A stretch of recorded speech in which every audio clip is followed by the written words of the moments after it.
Alors voilà. Donc, ce que vous voyez ici, c'est l'arbre de puissance des machines asynchrones. Ça, c'est le stator. Et de l'autre côté, c'est le rotor. Donc, au niveau du stator, on aura quoi? On aura une alimentation. Donc, c'est une alimentation, ou bien, donc, c'est la puissance absorbée. C'est racine de 3, I fois cos phi m. Racine de 3, U fois I fois cos phi m. Les pertes joules statoriques, on a déjà dit que c'est 3 fois RS fois J au carré. C'est 3 demi R équivalent I au carré. Les pertes fer statoriques, les voilà, donc sont par ici, en deuxième lieu.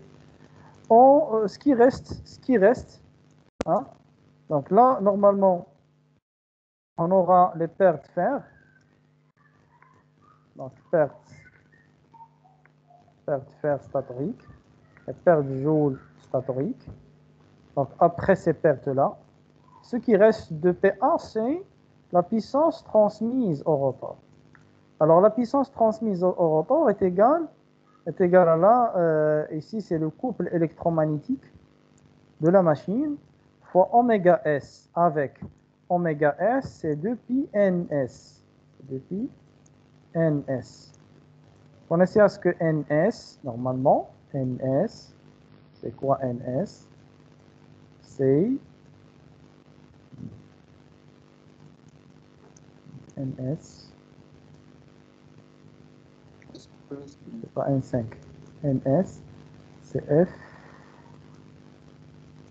sur P. Voilà. F sur P.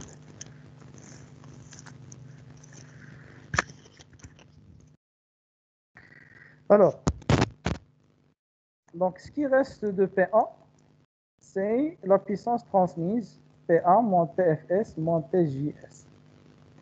Donc là, on passe du stator au rotor. Donc en passant au rotor, là, on n'aurait plus le oméga S. Oméga S. Ce qui est ici, c'est juste oméga. Toujours oméga. On n'a que oméga, et là, c'est lui qui est lié au rotor. C'est la rotation du rotor ici maintenant. Donc en passant ici, donc en puissance transmise au rotor, ce qui s'en va dans un premier lieu, c'est les pertes joules rotoriques. Alors les pertes joules rotoriques elles sont estimées à G fois P transmise. Donc c'est une formule qu'on admet. Donc on admet cette formule-là. Et ça vient de quelques calculs, quelques formules, etc. Donc c'est G fois la puissance transmise. Ensuite, on aura les pertes fer rotoriques. Et ces pertes fer rotoriques sont généralement nulles, surtout s'il y en a un rotor à cage d'écœurée. Ils sont pratiquement nuls. Alors, ce qui reste après de la puissance absorbée, puissance transmise, ce qui reste, c'est la puissance mécanique. C'est toujours le couple électromagnétique fois oméga maintenant, et non pas oméga S. Alors, après la puissance mécanique, ce qui s'en va, ce qui s'empare, c'est maintenant c'est la puissance mécanique, la puissance des pertes mécaniques. Alors ces pertes mécaniques, ils sont dues à quoi? Ils sont dues au frottement, aux accouplements, etc. Donc là, on aura des pertes mécaniques. Et après ces pertes mécaniques, c'est là où on aura la puissance utile. Alors la puissance utile n'apparaîtra qu'après tout cet arbre-là, bien tout ce chemin-là. Voilà. Donc là, on aura la puissance utile. Et il y a le couple utile, TU fois oméga. De toute façon, donc, on a pris l'habitude d'appeler T couple, ou bien C. C, c'est en français. T, c'est en anglais. Vous connaissez à ce que T, c'est torque. En anglais, c'est torque. Hein, torque. C'est le couple. Si c'est... Monsieur, s'il vous plaît. Oui, Monsieur. oui, monsieur. Et bon, à ce niveau, À ce niveau, il y a quelle relation? Puisque vous avez dit qu'au niveau des dessins, le dessin à vide, vous avez dit qu'on peut exprimer souvent et on donne PM égale à PM. Bon, la perte mécanique, la puissance mécanique est égale aux pertes. Puissance mécanique égale aux pertes mécaniques. Vous. Non, c'est autre chose. Normalement, c'est tout à fait différent. Les pertes mécaniques ne sont pas égales aux puissances mécaniques. C'est tout à fait différent. De toute façon, c'est la puissance brute avant perte mécanique. Donc, la puissance mécanique, c'est la puissance brute avant les pertes mécaniques. Donc, vous notez, s'il vous plaît, vos questions. Vous laissez jusqu'à la fin. Nous allons on va ouvrir donc, le volet questions après, donc à la fin de la séance, Inch'Allah. Bon, donc, vous notez vos questions, s'il vous plaît, vous les notez. Et donc, on continue. Donc là, normalement, les pertes mécaniques sont tout à fait différentes de puissance mécanique. Hein. Ce ne sont pas la puissance mécanique. En fait, la puissance mécanique, on a dit que la puissance mécanique, c'est la puissance brute avant perte mécanique. Donc, c'est à partir de là, on trouvera la puissance utile. Normalement, ce qu'on aura, on aura PU, la puissance utile, égale la puissance mécanique, puissance mécanique qui reste après perte joule, perte fer, moins les pertes mécaniques. Donc, c'est ce qu'on a comme arbre. C'est en fait bien expliqué là. Donc, je vais essayer de la partager avec vous après. Je vais la partager avec vous certainement.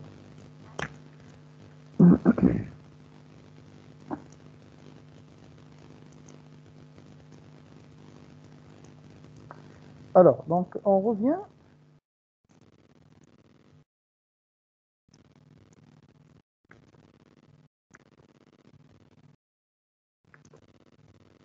Donc, on vient au bilan de puissance. Donc, la puissance absorbée P1, c'est U fois I, on a dit racine 3 cos phi n. Donc, les pertes per joule statorique, c'est PJS 3 R1 I au carré. La puissance transmise au rotor, c'est la puissance absorbée moins les pertes joule statoriques, pertes fer statorique. C'est TEM fois oméga S. Et quoi encore? Donc, les pertes par effet joule dans le rotor, c'est PJR, G fois la puissance transmise. C'est une formule qu'on admet. Et puis, la puissance mécanique totale. Alors, la puissance mécanique totale, c'est la puissance qui reste de la puissance transmise après perte joule rotorique, perte fer rotorique. C'est TEM fois oméga. La puissance utile à la fin, ça sera la puissance absorbée moins la somme de toutes les pertes. Voilà. Le rendement, ça va être le PU sur PA. Donc, rendement, c'est PU sur PA.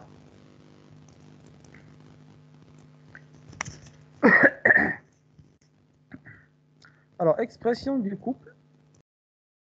Donc là, nous allons tracer la caractéristique mécanique de la machine.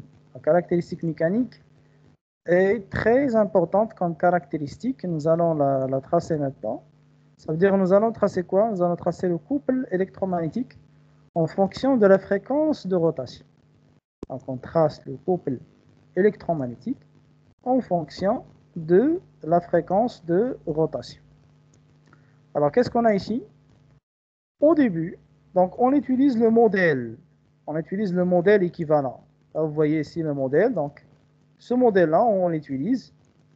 Et on a I de prime égale à V1 sur Z. Sur toute Z. Z qui est ici. Et ici, vous voyez V1, c'est aux bornes de Z. Donc V1, c'est quoi? C'est Z fois I de prime. Ça veut dire I de prime, c'est V1 sur Z. C'est V1 sur Z.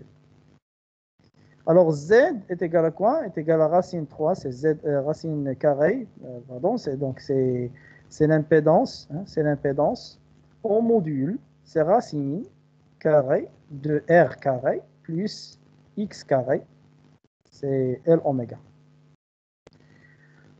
Alors, le couple électromagnétique, on a une relation qui lie le couple électromagnétique oméga S et la puissance.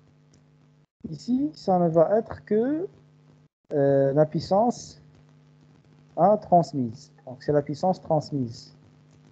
Alors, la puissance transmise au rotor égale à TEM fois oméga S.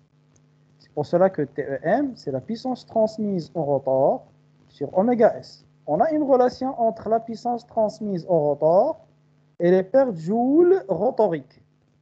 C'est que les pertes joules rotoriques égale les pertes joules rotoriques, voilà, les pertes joules rotoriques égale à G, le glissement, fois la puissance transmise. C'est le glissement fois la puissance transmise. Alors, la puissance transmise, c'est les pertes joules rotoriques sur le glissement. Alors, les pertes joules rotoriques, ce ne sont que 3 fois R de prime fois I de prime au carré. Alors, ce sont les pertes joules rotoriques normalement. Pertes joules rotoriques.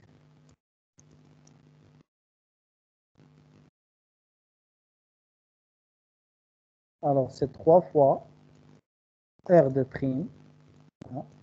Alors, 3 fois R de prime carré. Donc, R de prime fois I de prime carré sur J.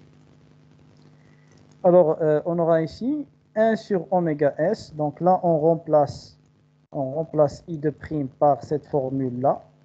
On aura TEM, c'est 1 sur oméga S fois 3 R de prime sur G fois V1 au carré sur R1 plus R de prime sur G, le tout au carré, plus L oméga, le tout au carré. Voilà. Alors maintenant, nous allons tracer TEM.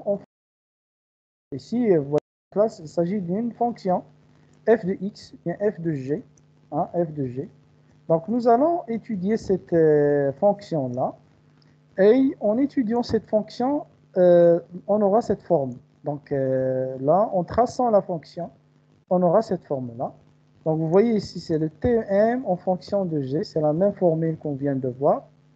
Donc on la trace. On aura des asymptotes, de la monotonie, etc. Donc on aura des extrémums, des extrémums. L'extrémum qu'on a, c'est le TEM max en appliquant la dérivée.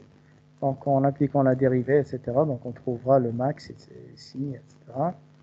Donc, maintenant, nous allons remplacer la variable g par la variable n, car on a g égale à ns moins n sur ns. Donc, en remplaçant g par n, normalement, c'est en inverse de signe ici. Ici, c'est comme si on change le signe de x, bien de g. En changeant le signe de x, vous connaissez à ce qu'en changeant le signe de x, cette courbe-là, il change de forme. Donc là, il sera symétrique par rapport à y. Donc c'est pour cela que, à la fin, donc on aura cette forme-là, en remplaçant le g par n. En remplaçant le g par n. Alors ça commence à partir de 0. Et puis on aura le démarrage en augmentant n. On aura le pic de couple au démarrage. Et puis en augmentant n, en dépassant nt max, on arrive à ns. Et à ns, on a le couple pratiquement égal à 0. Ça veut dire c'est la rotation au synchronisme. C'est le fonctionnement au synchronisme. C'est comme si on n'a pas de charge.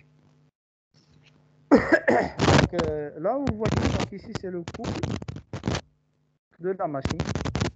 Et on trace aussi le couple résistant.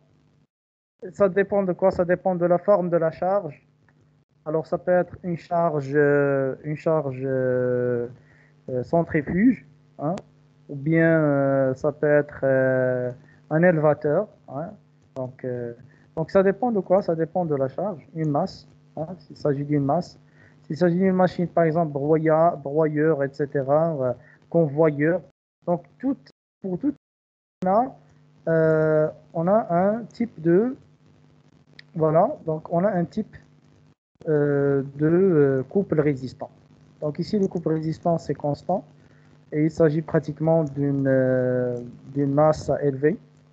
Donc c'est un couple constant.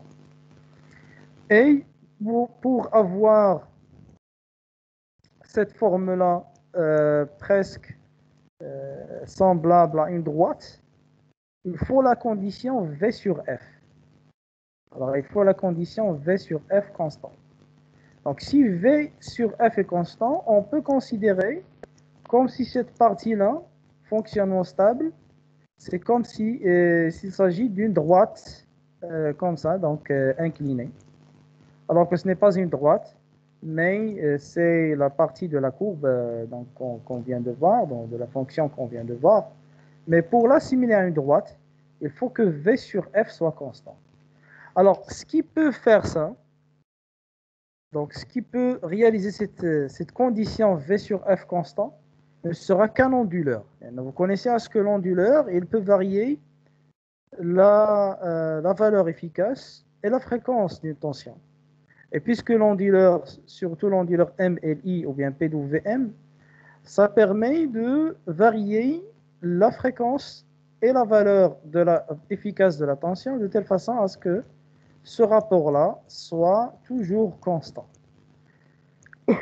Alors, en variant V sur F, c'est-à-dire en faisant varier la vitesse de la machine, il faut respecter cette condition-là.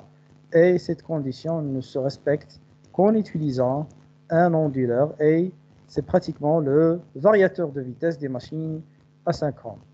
Donc jusque-là, donc, on a presque fini le cours dédié à la machine asynchrone. Donc là, je souhaiterais passer après aux questions.